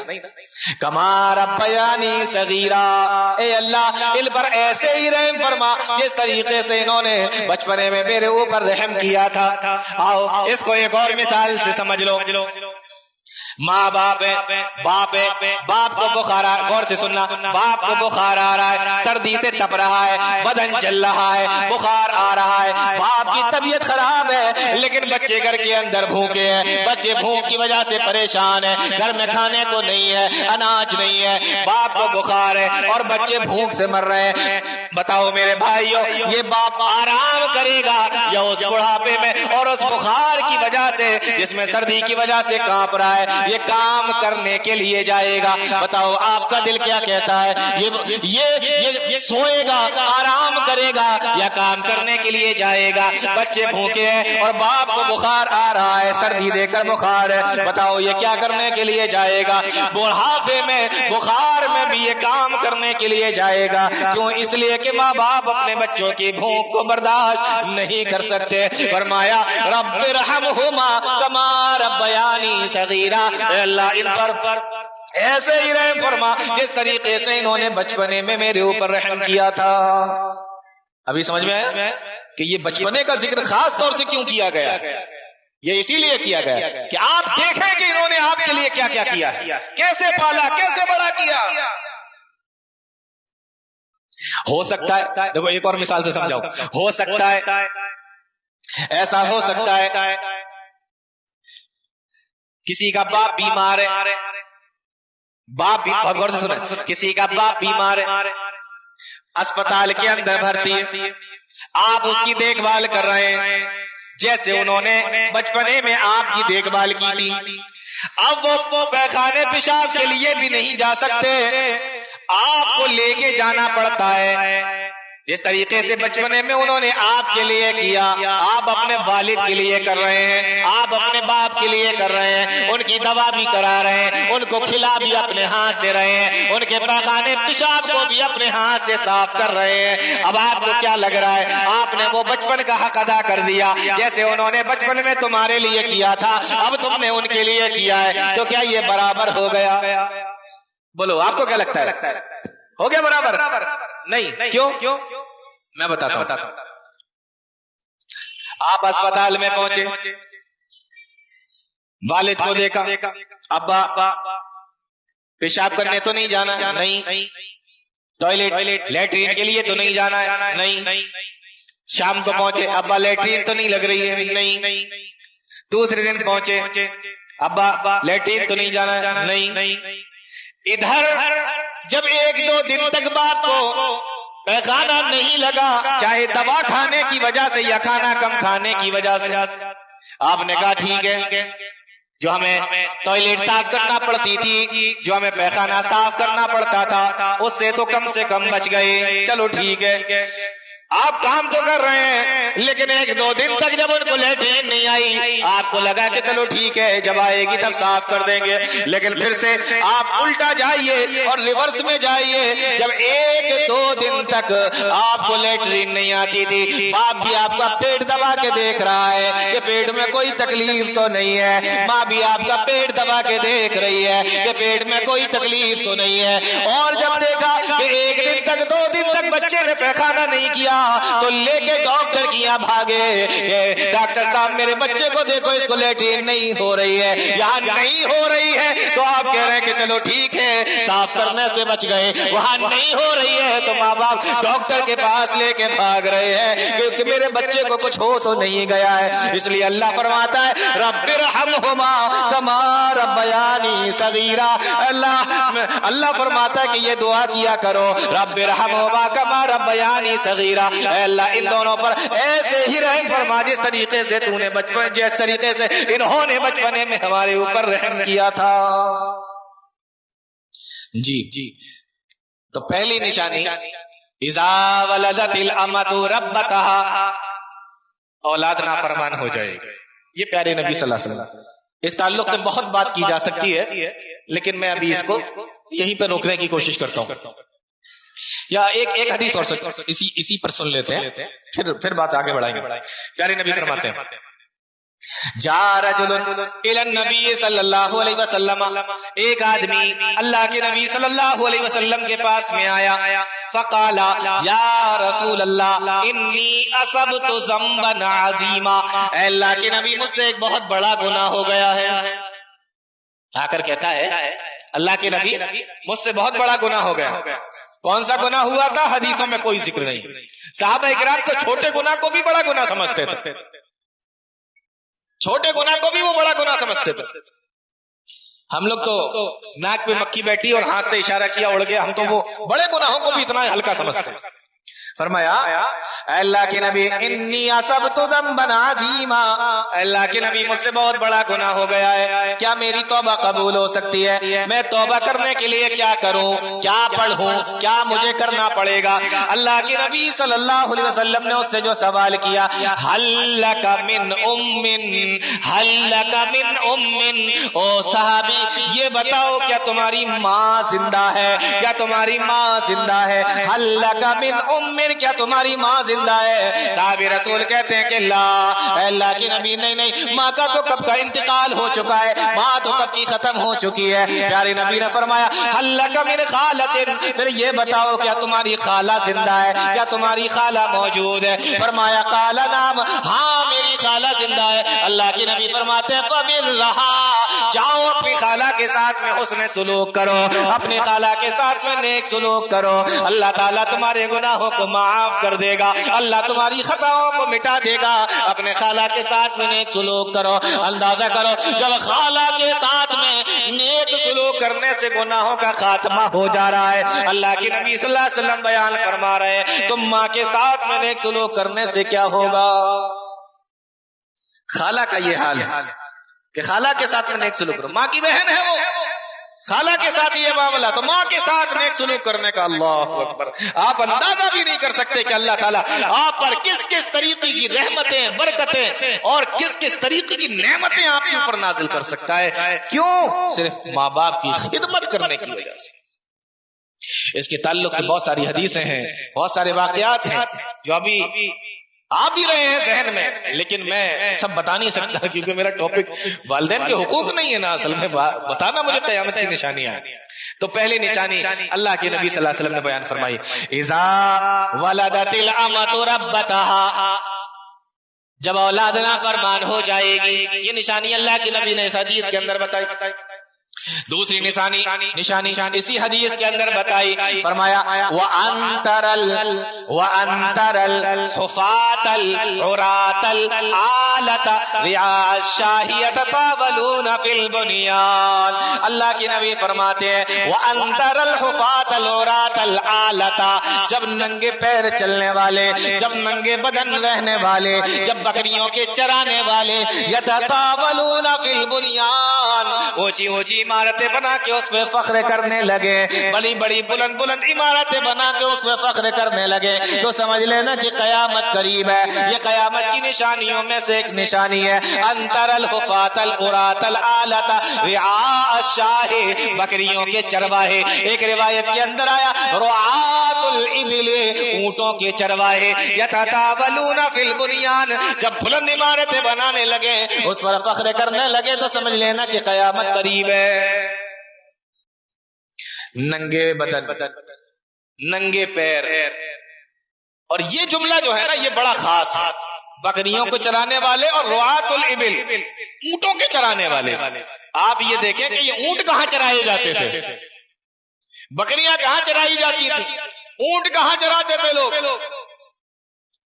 گلف کنٹریز، کھاڑی کے دیش، عرب کے دیش، وہاں اونٹوں کو چرایا جاتا تھا، اونٹوں کو پالا جاتا تھا، بکریوں کو پالا جاتا تھا۔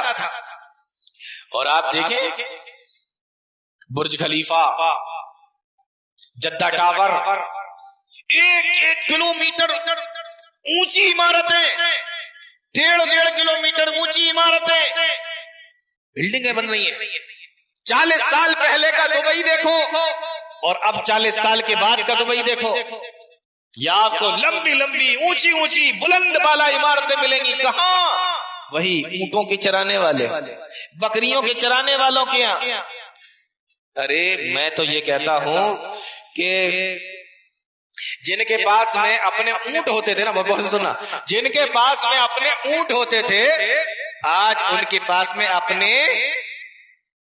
جہاز، پرائیویٹ جیٹ، جن کے اپنے اونٹ ہوتے تھے نا، اونٹوں سے چلتے تھے، جن کے پاس اونٹ ہوا کرتے تھے اس زمانے میں، آج ان کے پاس پرائیویٹ جیٹ ہیں، جہاز ہیں، اپنے پرائیویٹ جہاز، اور عمارتیں اس میں تو کچھ کہنا ہی نہیں۔ یہ بڑی بڑی عمارتیں، تو بڑی بڑی عمارتیں بنائی جائیں گی۔ آپ اپنے یہاں دیکھیں، کسی گاؤں میں چلے جائیں، یا آج سے 10-15 سال پہلے آپ کسی گاؤں میں گئے ہوں گے، وہاں آپ نے دیکھا جھونپڑیاں پڑی ہوئی ہیں, کچے مکان ہیں, ایک آدھ منزل اچھا, ایک آدھ گھر اچھا بھی بنا ہوا ہے, 2 منزل کا بھی ہے. 10 سے 15 سال پیچھے کے دیکھیں آپ, اور پھر اس کے بعد 15 سال کے بعد آپ اس گاؤں میں جائیں, آپ کو جھونپڑی ملے گی, جھونپڑیاں غائب, کچے مکان غائب, بہترین بلڈنگیں ٹھنڈا رہی ہیں, بہترین مکان بنے ہوئے ہیں. ارے پہلے تو غریب ہوا کرتے تھے, اب کیسے؟ نہیں وہ بیٹا پڑھ لکھ گیا, باہر چلا گیا, کمایا اور بلڈنگیں بن گئی. پورے کے پورے گاؤں بدل گئے, پورے کے پورے شہر بدل گئے. کیوں؟ وَأَنْتَرَ الْحُفَاةَ الْعُرَاةَ الْعَالَةَ رِعَاءَ الشَّاءِ يَتَطَاوَلُونَ فِي الْبُنْيَانِ. بلند والا عمارتیں بننے لگے تو سمجھ لینا کہ قیامت قریب ہے. یہ قیامت کی نشانی اللہ کے نبی فرماتے ہیں. آئیے ایک اور حدیث دیکھتے ہیں, اور اس حدیث کی روشنی میں جو قیامت کی نشانی ہے وہ دیکھتے ہیں. اللہ کے نبی فرماتے ہیں لا تقوم الساعة, قیامت اس وقت تک قائم نہیں ہوگی. لا تقوم الساعة, قیامت اس وقت تک قائم نہیں ہوگی. حتی یقبض العلم, بہت غور سے سنیے, حتی یقبض العلم, جب تک کہ علم کو اٹھا نہ لیا جائے گا, جب تک علم کو اٹھا نہ لیا جائے گا اس وقت تک قیامت قائم نہیں ہوگی. وتکثر الزلازل, اور جب زلزلے زیادہ آنے لگیں گے اس وقت تک قیامت قائم نہیں ہوگی. وتکثر الزلازل ویتقارب الزمان, اور زمانہ قریب ہو جائے گا. یہ 3 نشانیاں اللہ کے نبی صلی اللہ علیہ وسلم نے اس حدیث کے اندر بیان فرمائی ہیں. نمبر 1 علم کو اٹھا لیا جائے گا. نمبر 2 زلزلے زیادہ آئیں گے. نمبر 3 زمانہ قریب ہو جائے گا. ایک ایک کر کے سمجھتے ہیں. پہلی چیز علم اٹھا لیا جائے گا. علم اٹھانے کا کیا مطلب ہے؟ قرآن ہے, حدیث ہے, حدیث کی کتابیں ہیں. آپ کے گھر کے اندر حدیث رکھی ہوئی ہے, آپ گئے, آپ نے کہا پڑھتے ہیں, تو دیکھ رہے ہیں اس کے اندر کچھ لکھا ہی نہیں ہے, سب کاغذ ہی کاغذ ہے, سارا صاف ہو گیا. یہ مطلب علم اٹھانے کا نہیں, یہ مطلب نہیں ہے. آپ قرآن شریف کھول کے بیٹھے پڑھنے کے لیے, تو آپ نے دیکھا کہ قرآن شریف کے حرف ہی نہیں ہے, سیاہی والا سارا ختم ہو گیا, صرف سفید کاغذ ہی کاغذ نظر آ رہا ہے. یہ ہے علم اٹھنے کا مطلب؟ نہیں, یہ مطلب نہیں. علم اٹھنے کا کیا مطلب ہے؟ صحیح بخاری کی حدیث, ان اللہ لا یقبض العلم انتزاعا ينتزعه من العباد. اللہ تعالیٰ دلوں سے علم کو نہیں کھینچے گا کہ دلوں کو صاف کر دیا جائے, کتابوں کو صاف کر دیا جائے, حدیثوں کو صاف کر دیا جائے, ایسے نہیں اٹھائے گا. ولیکن یقبض العلم, غور سے سنیے, ولیکن یقبض العلم بقبض العلماء, بلکہ اللہ تعالیٰ علم کو علماء کے ذریعے سے اٹھائے گا. یعنی علماء دنیا کے اندر سے چلے جائیں گے, ایک ایک کر کے علماء دنیا سے اٹھتے چلے جائیں گے, علماء دنیا سے جاتے چلے جائیں گے, ایک ایک کر کے عالم دنیا سے چلے جائیں گے. علم اٹھے گا تو علماء کے ذریعے سے اٹھے گا. یہاں رک کر میں بہت ایک بات بتانا چاہ رہا ہوں, اس کو بھی غور سے سنیں. اللہ کے نبی نے کیا فرمایا کہ اللہ تعالیٰ علم کو علماء کے ذریعے سے اٹھائے گا. یہ نہیں کہا کہ کتابوں سے صاف کر دے گا, حدیثوں سے صاف کر دے گا, بلکہ علماء اٹھیں گے تو علم ختم ہو جائے گا. یعنی حدیثیں ہوں گی, قرآن بھی ہوگا. اس کو سمجھ میں آ رہا ہے میں کیا کہنا چاہ رہا ہوں؟ حدیثیں ہوں گی, قرآن بھی ہوگا, لیکن اس کے بتانے والے علماء نہیں ہوں گے, اس کو سمجھانے والے علماء نہیں ہوں گے. یہاں سے یہ پتہ چلا کہ علم کو علماء کے بغیر حاصل نہیں کیا جا سکتا. بہت سارے لوگوں کو لگتا ہے کتابیں بازار میں ملیں گی, میں گھر پہ لا کے رکھ لوں گا اور میں خود کھول کے پڑھوں گا, ہمیں علماء کی ضرورت ہی نہیں ہے. آیا کو سمجھ میں کہ نہیں آ رہا ہے؟ بہت سارے لوگوں کو یہ لگتا ہے کہ ہمیں علماء کی ضرورت ہی نہیں ہے, علم تو قرآن و حدیث کے اندر ہے نا, تو ہم قرآن بھی لے آئیں گے, حدیثیں بھی لے آئیں گے, پڑھیں گے. اللہ کے نبی کیا فرما رہے ہیں کہ قرآن بھی ہوگا, حدیث بھی ہوگی, اس دور کے اندر سب ہوگا, لیکن علماء نہیں ہوں گے, سمجھانے والے نہیں ہوں گے, بتانے والے نہیں ہوں گے. تو معلوم یہ ہوا کہ علم جو پھیلتا ہے وہ علماء کے ذریعے سے پھیلتا ہے. اگر کسی کو یہ لگ رہا ہے کہ علماء کی کوئی ضرورت نہیں ہے, یہ تو اپنی مرضی کی باتیں کرتے ہیں, یہ تو اپنے حساب کی باتیں کرتے ہیں, ارے تم خود پڑھو, تم خود تحقیق کرو, تم بہت بڑے علامہ بن جاؤ, علم نہیں آ سکتا. علم تو علماء سے آئے گا, ورنہ یہ حدیث جو ہے نا نبی کو بتانے کی ضرورت ہی نہیں تھی. کہ علم ایسے نہیں اٹھے گا کہ کتابوں میں سے صاف ہو جائے، دلوں سے صاف ہو جائے، علم اٹھے گا علماء کے اٹھنے سے۔ تو علم کہاں ملتا ہے؟ علماء کے پاس میں ملتا ہے۔ فرمایا وَلَٰكِنْ يَقْبِضُ الْعِلْمَ بِقَبْضِ الْعُلَمَاء، علماء کو اٹھا لیا جائے گا، علم کم ہو جائے گا۔ اور جب علماء نہیں ہوں گے اتخذ الناس رؤوسا جہالا، تو لوگ وہاں پر علماء کی جگہ پر جاہلوں کو بٹھا دیں گے، لوگ علماء کی جگہ پر جاہلوں کو بٹھا دیں گے۔ آج ہمارے یہاں دیکھیں نا، علم کہاں سے حاصل کر رہے ہیں؟ سوشل میڈیا سے۔ علم کہاں سے حاصل کیا جا رہا ہے؟ یوٹیوب سے۔ علم کہاں سے حاصل کیا جا رہا ہے؟ گوگل سے۔ علماء کی ضرورت نہیں، علماء کی ضرورت نہیں، ایسے ہی آ جائے گا سارا علم، ہے نا۔ اگر ایسا ہی ہوتا نا تو اللہ نبی کو نہیں بھیجتا، صرف کتاب کو بھیجتا۔ آیا کو سمجھ میں کہ نہیں؟ جی آدھی لائن میں بہت بڑی بات کہہ دی ہے میں نے۔ اگر آپ کو لگ رہا ہے کہ علماء کی ضرورت نہیں ہے، کتابیں ہیں نا، کافی ہیں، تو اگر ایسا ہوتا تو اللہ نبیوں کو نہیں بھیجتا، صرف کتابوں کو بھیجتا، اور فرشتوں سے جا کے کہہ دیتا یہ پکڑو کتاب اور سب کو دے آؤ، اپنے آپ سمجھ لیں گے۔ کتاب تو ہے نا، سمجھ لو اپنے آپ۔ لیکن علماء نبی کو بھیجنے کا مطلب یہ ہے کہ یہ سمجھائیں گے تو سمجھو گے، ایسے علماء سمجھائیں گے تب سمجھ میں آئے گا علم۔ لوگوں کیا لگ رہا ہو یوٹیوب پر اس کے سبسکرائبر بہت ہیں، بہت سبسکرائبر ہیں، یوٹیوب پر اس کے ویوز بہت آتے ہیں، لاکھوں میں جاتے ہیں، تو یہ جو ہے نا یہ پکا اسی سے علم حاصل کرنا ہے، اسی سے سیکھنا ہے، آپ کسی سے نہیں سیکھنا۔ ایسا نہیں ہے۔ آپ کو پتا ہے اللہ کے نبی فرماتے ہیں کہ قیامت کے دن بعض نبی تو ایسے ہوں گے جن کے ساتھ میں ان کا ایک بھی امتی نہیں ہوگا، ایک بھی امتی نہیں، ایسے ایسے علماء۔ تو ویوز کا زیادہ آنا یا ویوز کا کم آنا یہ حق پر ہونے کی دلیل نہیں ہے، علم تو علماء کے ذریعے سے سیکھا جائے گا۔ اتخذ الناس رؤوسا جہالا، لوگ جاہلوں کو اپنا عالم بنا لیں گے، امام بنا لیں گے، قاضی بنا لیں گے، مفتی بنا لیں گے، اپنا حاکم مان لیں گے، اور ان سے سوال بھی کریں گے۔ فَأَفْتَوْا بِغَيْرِ عِلْمٍ فَضَلُّوا وَأَضَلُّوا، حدیث کے اندر فرمایا اللہ کے نبی نے یہ بغیر علم کے فتوے دیتے پھریں گے، فَأَضَلُّوا وَأَضَلُّوا، خود بھی گمراہ ہو جائیں گے اور دوسروں کو بھی گمراہ کر دیں گے۔ آج یہی ہو رہا ہے کہ نہیں ہو رہا ہے؟ بعض گاؤں آپ کو ایسے ملیں گے کہ وہاں عالم نہیں ہے، ملا جی ٹائپ کے کوئی ہے، وہ نماز پڑھا رہے ہیں اور انہیں آتا بھی کچھ نہیں، قرآن شریف بیچارے صحیح سے نہیں پڑھ پاتے، حدیثیں دیکھ کے سناتے ہیں، دیکھ کے بھی اردو میں صحیح سے نہیں پڑھ پاتے ہیں اس کا ترجمہ، یہ حال ہے، اور وہ سارے گاؤں کے مسئلے حل کر رہے ہیں، سب بتا رہے ہیں۔ کیوں؟ اس لیے کہ عالم نہیں نا اس گاؤں کے۔ تو علم علماء سے حاصل کیجئے۔ اچھا کیسے؟ دیکھیے نبی کی ایک حدیث سنیے پھر اس سے سمجھیں۔ اللہ کے نبی فرماتے ہیں العلماء، غور سے سنیں، العلماء ورثۃ الانبیاء، علماء انبیاء کے وارث ہیں، علماء انبیاء کے وارث ہیں، یعنی نبیوں کے پاس میں جو علم تھا نبی اپنا علم علماء کو دے کر جاتے ہیں۔ العلماء ورثۃ الانبیاء، علماء انبیاء کے وارث ہیں۔ یہاں میں ایک مثال سے آپ کو سمجھانا چاہ رہا ہوں، شاید آپ کے سمجھ میں آ جائے۔ مثال کے طور پر ایک آدمی ہے، جب وہ ختم ہو گیا تو اس کی جو وراثت تھی وہ اس نے اس کے بیٹوں میں بٹ گئی۔ مثال کے طور پہ 4 بیٹے تھے، چاروں بیٹوں نے وراثت کو بانٹ لیا۔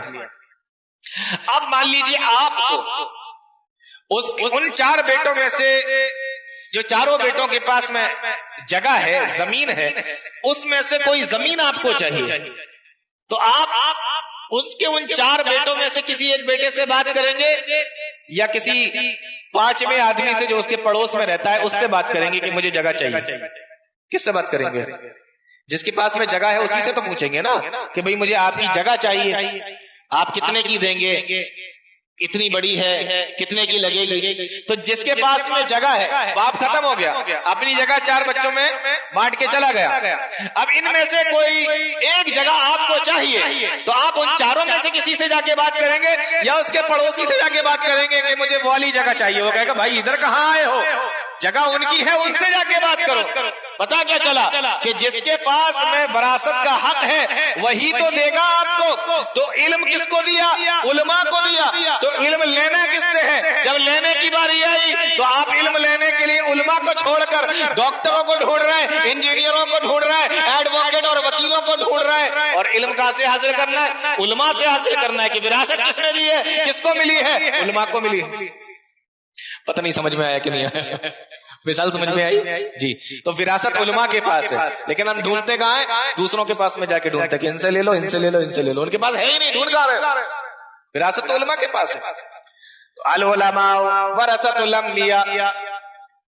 خطیب بغدادی نے ایک جگہ لکھا ہے، مجھے نام شاید بھول رہا ہوں، شاید امام مالک رحمۃ اللہ علیہ کے بارے میں لکھا ہے خطیب بغدادی رحمہ اللہ نے۔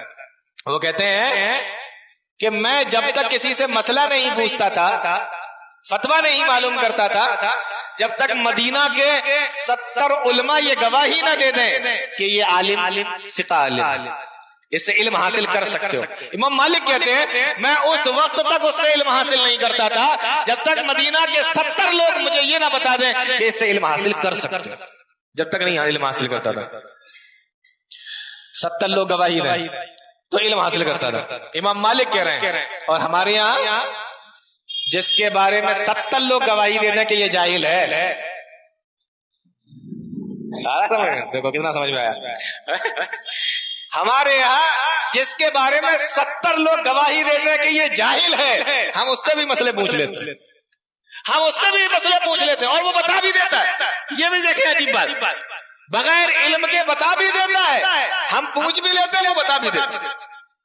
ایک بار ایک صاحب نے ہم سے مسئلہ پوچھا تو میں سوچ رہا تھا کہ اس کو بتاؤں کیسے بتاؤں ابھی، تو میرے برابر میں 2 لوگ اور بیٹھے ہوئے تھے، انہوں نے مسئلہ حل کر دیا۔ انہوں نے بتا، ہوتا ہے نا عالم بول نہیں پائے گا اور عالم سے پہلے جو 2-4 لوگ آس پاس میں بیٹھے ہوں گے وہ بول دیتے ہیں، تو انہوں نے وہ مسئلہ حل کر دیا۔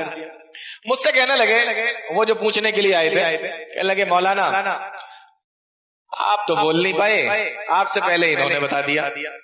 میں نے کہا آپ نے پوچھا ہی غلط ہے، میں مولانا ہوں، یہ مفتی ہے، آپ کو پوچھنا ہی ان سے چاہیے تھا، یہ تو مفتی ہیں، ان سے پوچھنا چاہیے تھا آپ کو، آپ نے پوچھا ہی غلط تھا۔ کیا چل رہا ہے یہ؟ کسی سے بھی علم حاصل کر لیا، کسی سے بھی کچھ بھی پوچھ لیا، یہ قیامت کی نشانیوں میں سے ایک نشانی ہے کہ علم کا یہ حال کر دیں گے لوگ۔ جاہلوں کو اپنا امام بنا کر ان سے مسئلے پوچھیں گے اور سوال بھی پوچھیں گے۔ اب آپ مجھے ایک بات بتائیں، آپ کی طبیعت خراب ہو جائے مثال کے طور پہ، اللہ نہ کرے لیکن میں مثال دے رہا ہوں، آپریشن کی ضرورت پڑ جائے تو آپریشن کون کرے گا؟ ڈاکٹر کرے گا۔ اگر پتھری ہے تو وہ کاٹے گا اور پتھری نکال دے گا وہاں سے، ایسے ہی تو ہوتا ہے نا آپریشن۔ اب آپ جائیں کسی قصائی کے پاس کہ بھائی میرا آپریشن کر دو، وہ کہے کہ بھائی ہم کیسے کریں گے؟ کارے ڈاکٹر بھی کاٹتا ہے، تم بھی کاٹتے ہو، اس کے پاس میں بھی چھری ہوتی ہے، تمہارے پاس میں بھی چھری ہوتی ہے۔ ہاں ٹھیک ہے، تم جانور کاٹتے ہو، قصائی ہو، قریشی ہو، قصاب ہو، تم جانور کاٹتے ہو لیکن کاٹتے تم بھی ہو نا، تو ایک کام کرو میرا آپریشن کر دو۔ کاٹتا وہ بھی ہے، کاٹتے تم بھی ہو، چھری وہ بھی چلاتا ہے، چھری تم بھی چلاتے ہو، تو ایک کام کرو ڈاکٹر کے پاس نہ جا کے میں تمہارے پاس آیا ہوں، میرا آپریشن کر دو۔ جائیں گے آپ؟ اب عقل چلے گی، اب عقل خوب چل رہی ہے کہ وہاں کیوں جائیں گے؟ تو یہی تو بتانے کی اتنی دیر سے کوشش کر رہا ہوں کہ علم کے لیے اس کے پاس جاؤ جس کے پاس علم ہے، علم علماء کے پاس میں ملے گا۔ آپ جہاں تہاں ڈھونڈتے پھر رہے ہیں کہ یہاں سے بھی مل جائے، یہاں سے بھی لے لو، یہاں سے بھی لے لو، اور پھر اس پر دیکھیں نا بتانے والے بتاتے کیسے ہیں؟ ارے علماء کے پاس میں کیا ہے، علماء کے پاس انہی کی کتابیں پڑھ پڑھ کر بنے ہیں، یہ انہی کی کتابیں پڑھ پڑھ کر بنے ہیں۔ اردو میں آتا ہے تو اردو میں، عربی میں آتا ہے تو عربی میں، انگریزی میں آتے تو کتابیں لکھی کس نے؟ علماء نے لکھی ہیں، انہی کی کتابیں پڑھ کر بنے ہیں۔ اور کیا کہہ رہے ہیں؟ ان کو آتا کیا؟ بتائیے ان کو کیا آتا ہے؟ جن کی کتابیں پڑھ کر بنے ان کے بارے میں کہہ رہے ہیں ان کو کیا آتا ہے؟ یہ حال ہے ہمارا۔ تو علم علماء سے حاصل کر۔ نبی صلی اللہ علیہ وسلم نے فرمایا تھا، اچھا ایک چیز اور دیکھیں، مقدمہ مسلم کے اندر امام مسلم نے امام ابن سیرین رحمہ اللہ کا یہ قول نقل کیا ہے، ان ھذا العلم دین، ان ھذا العلم دین، یہ جو علم ہے یہ دین ہے۔ یہ وہ ہندی، انگریزی، سائنس، جغرافیہ، یہ وہ علم نہیں ہے کہ کسی سے بھی حاصل کر لو، ابن سیرین کہتے ہیں یہ جو دین ہے نا، یہ قرآن و حدیث کا جو علم ہے، ان ھذا العلم دین، یہ صرف علم نہیں ہے بلکہ یہ دین ہے۔ سمجھ میں آ رہی ہے بات؟ سمجھ میں آ رہی کہ نہیں؟ ہاں، ان ھذا العلم دین، کہ یہ جو علم ہے یہ دینی علم ہے، یعنی یہ دین ہے، یہ قرآن و حدیث ہے۔ فانظروا عمن تاخذون دینکم، تو تم یہ علم جب حاصل کرتے ہو تو دیکھ لیا کرو کہ کس سے حاصل کر رہے ہو۔ یہ وہ علم نہیں ہے کہ کسی کے بھی پاس، پروفیسر کے پاس بیٹھ کے پڑھ لیا، کسی بھی انجینئر کے پاس بیٹھ کے پڑھ لیا، کسی بھی ڈاکٹر کے پاس بیٹھ کے پڑھ لیا۔ یہ دین ہے، تو جب یہ علم لیا کرو، دینی علم، تو دیکھ لیا کرو کہ کس سے لے رہے، کہیں عقیدے کو گمراہ نہ کر دے۔ آپ نے کہا ہاں بڑی اچھی باتیں کرتا ہے، بہترین باتیں بتاتا ہے، اور آج کل ایک نیا ٹرینڈ اور نکلا ہے، مولوی چھپاتے ہیں ہم بتاتے ہیں، مولوی چھپاتے ہیں ہم بتاتے ہیں۔ دیکھا آپ نے، ایسا سنا ہوگا، یہ یوٹیوب پر جو نئے نئے آ رہے ہیں نا، وہ اس طریقے کی باتیں کرتے ہیں، مولوی چھپاتے ہیں ہم بتاتے ہیں۔ اسے پتہ ہی نہیں کہ مولوی کیوں چھپاتے ہیں، اگر چھپاتے ہیں تو کیوں چھپاتے ہیں۔ آپ کو وہ حدیث یاد ہے جب اللہ کے نبی نے کہا تھا کہ بندوں کے اوپر اللہ کا حق کیا ہے اور اللہ کا حق بندوں پر کیا ہے، پھر آپ نے معاذ ابن جبل کو بتایا تھا کہ اللہ کا حق یہ ہے کہ اسی کی عبادت کی جائے، اور بندوں کا حق یہ ہے کہ جو اس کی عبادت کرے اور اس کے ساتھ کسی کو شریک نہ کرے، اس کو اللہ یعذب من لا یشرک بہ شیئا، کہ اس کو عذاب نہ دے جو اس کے ساتھ کسی کو شریک نہ کرے۔ یہی تو ہے نا حدیث کے اندر۔ تو معاذ ابن جبل نے کیا کہا تھا، اللہ کے نبی افلا ابشر الناس، کیا میں یہ بات لوگوں کو نہ بتا دوں؟ تو نبی نے کیا فرمایا تھا، بولو اگر کسی کو یہ حدیث یاد ہے تو نبی نے کیا فرمایا تھا، اذا لم یتکلوا، نہیں لوگ اسی پر بھروسہ کر لیں گے۔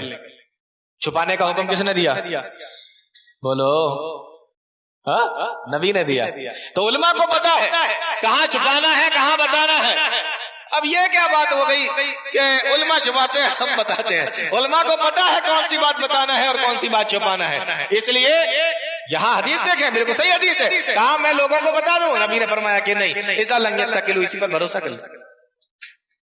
ہاں، اور آپ کو معلوم ہے ایک فرقہ نکلا، فرقہ مرجیہ، بہت غور سے سنیے، ایک فرقہ نکلا فرقہ مرجیہ صحابہ اکرام کے زمانے میں، اور ان کے بعد امامان دین کے زمانے میں ایک فرقہ نکلا تابعین کے زمانے میں، فرقہ مرجیہ۔ اس کا عقیدہ یہ تھا کہ انسان کتنے بھی گناہ کر لے اس کو جنت میں جانا ہے، وہ جہنم میں نہیں جا سکتا اپنے کسی بھی گناہ کی وجہ سے۔ اور اس نے کس حدیث پر عمل کرتے ہوئے یہ بات بولی، اسی حدیث پر جس کے بارے میں نبی نے کہا تھا کہ لوگ اس پر بھروسہ کر لیں گے کہ اللہ کا حق یہ ہے کہ صرف اسی کی عبادت کی جائے، اور بندوں کا حق یہ ہے کہ اللہ کے ساتھ جو شرک نہ کرے اس کی عبادت کرے، اس کو اللہ عذاب نہ دے۔ تو کہا اللہ عذاب نہیں دے گا اگر کوئی توحید پر قائم ہے اور شرک نہیں کر رہا ہے۔ اسی حدیث پر یقین کرتے ہوئے اس فرقہ مرجیہ نے کہا کہ کوئی بھی آدمی کتنے بھی گناہ کر لے لیکن توحید ہے اور شرک نہیں ہے تو وہ جہنم میں جا ہی نہیں سکتا، کیونکہ اللہ نے بیان کر دیا ہے کہ وہ اس کو عذاب نہیں دے گا جو اس کے ساتھ شرک نہیں کرے۔ یہ فرقہ مرجیہ کا عقیدہ ہے۔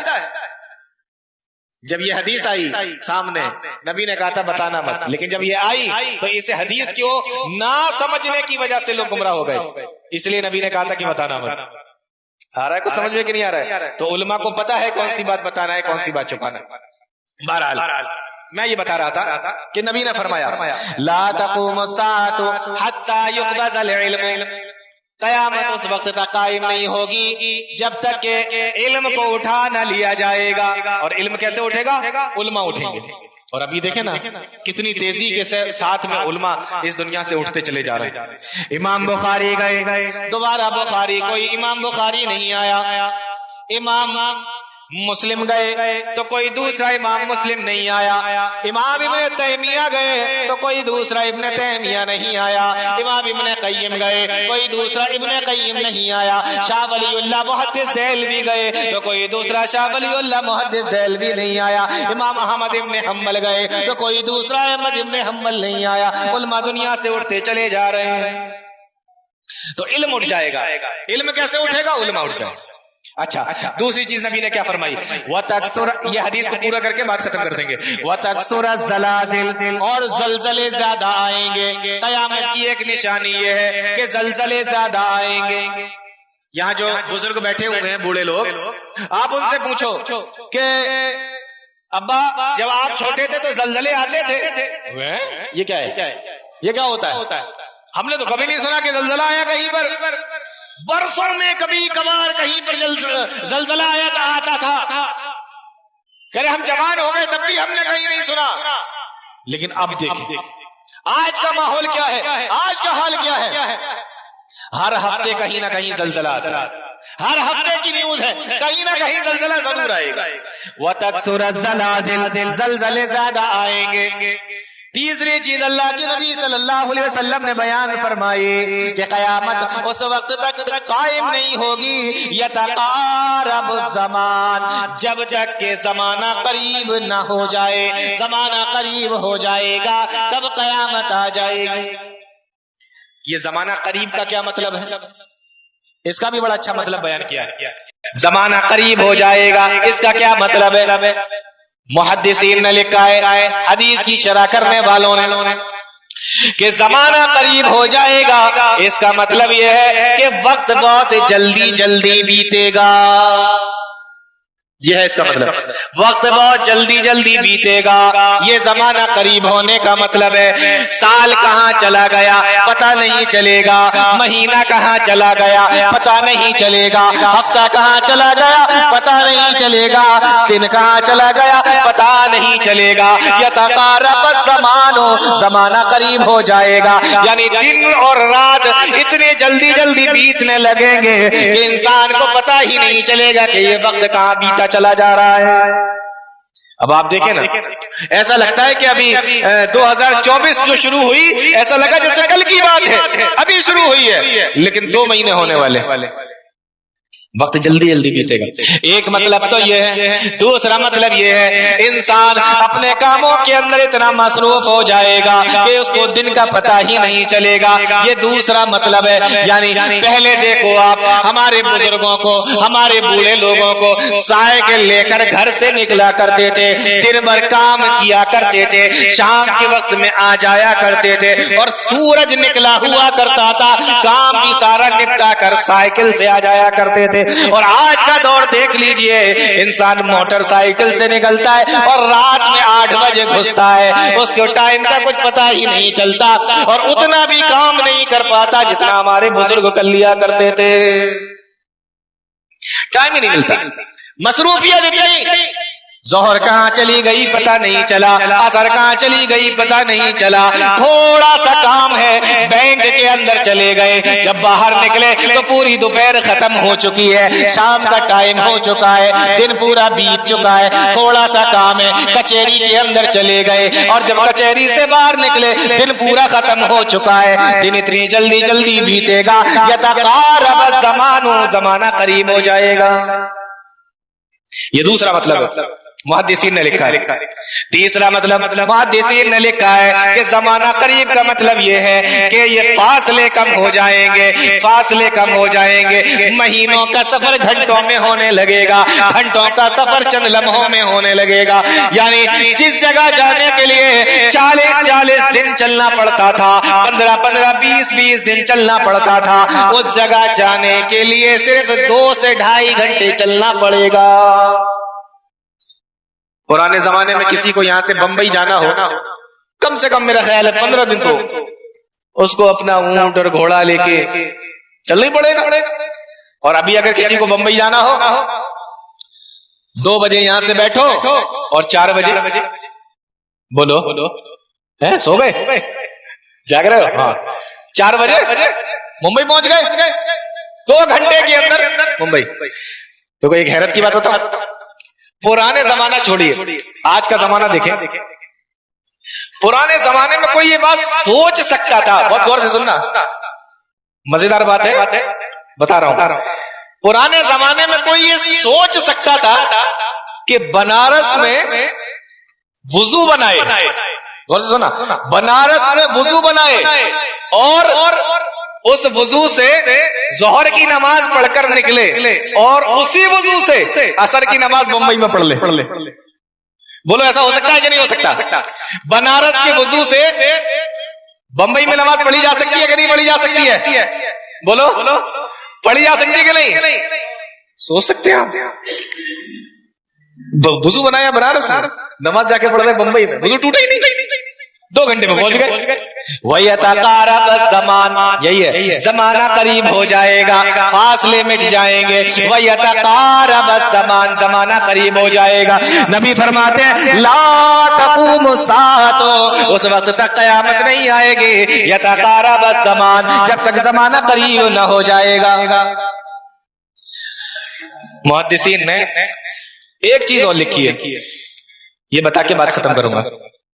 تو زمانہ قریب کا ایک مطلب تو یہ ہوا، اور ایک مطلب یہ ہوا زمانہ قریب کا کہ پہلے ایک انسان نے چٹھی بھیجی، ایک انسان نے چٹھی بھیجی، 1 مہینے کے بعد چٹھی پہنچ رہی ہے، 15 دن کے بعد میں چٹھی پہنچ رہی ہے، اور آج آپ نے موبائل نکالا، میسج ٹائپ کیا، 15 سیکنڈ بھی نہیں لگتے، آپ کا میسج دنیا کے کسی بھی کونے میں بولو پہنچ جاتا ہے کہ نہیں پہنچ جاتا؟ وَيَتَقَارَبَ الزَّمَانُ، زمانہ قریب ہو جائے گا۔ اللہ کے نبی فرماتے ہیں علم اٹھا لیا جائے گا، زلزلے زیادہ آنے لگیں گے۔ وَيَتَقَارَبَ الزَّمَانُ، زمانہ قریب ہو جائے گا، جب تک یہ 3 کام نہیں ہو جائیں گے لا تقوم الساعۃ، قیامت قائم ہو ہی نہیں سکتی ہے۔ تو اس طریقے سے اللہ کے نبی صلی اللہ علیہ وسلم نے بہت ساری قیامت کی نشانیاں بتائی ہیں، میں نے ان میں سے چند نشانیاں آپ لوگوں کے سامنے رکھی ہیں۔ اللہ نیک عمل کی توفیق عطا فرمائے، قرآن و حدیث کو سمجھنے کی، اس پہ چلنے کی توفیق عطا فرمائے، آمین یا رب العالمین۔ وآخر دعوانا الحمدللہ رب العالمین، والسلام علیکم ورحمۃ اللہ وبرکاتہ۔